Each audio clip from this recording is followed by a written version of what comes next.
е добра до болка, тиха светлина, но никой не я вижда, сякаш е вина.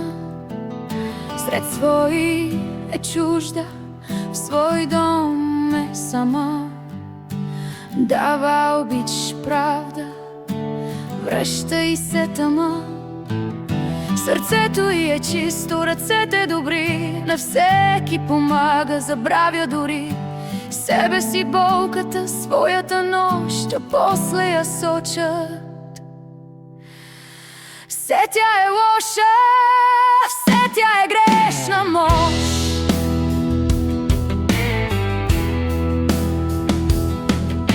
Все тя е виновна, все тя е на кръст, дори да мълчи, дори да е чест. Когато прегръща е слаба, нали? Когато прощава, боли и боли.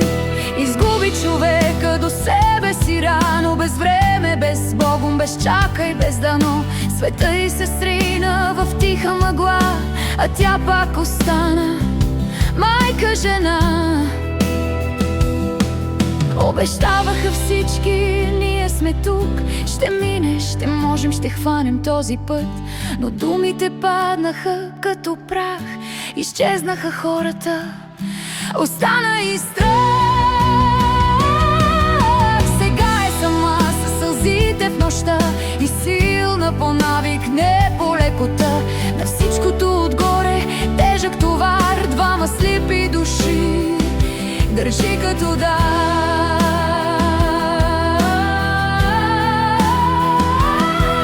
Тя води ги в мрака, без път и без знак. Сама е светлината, сама е и враг. Очите й виждат, но кой вижда нея? Кой пита сърцето й как издържа, как пее?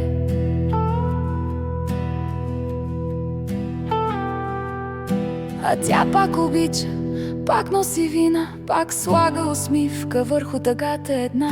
Добра душа в свят, дето я мачка, майка, жена и ничия закрила, и ничия ласка.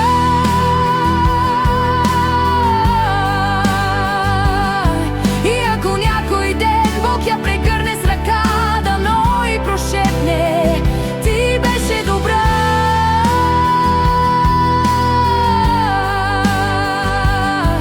Че този свят често не знае как да оцени светлината, преди да угасне.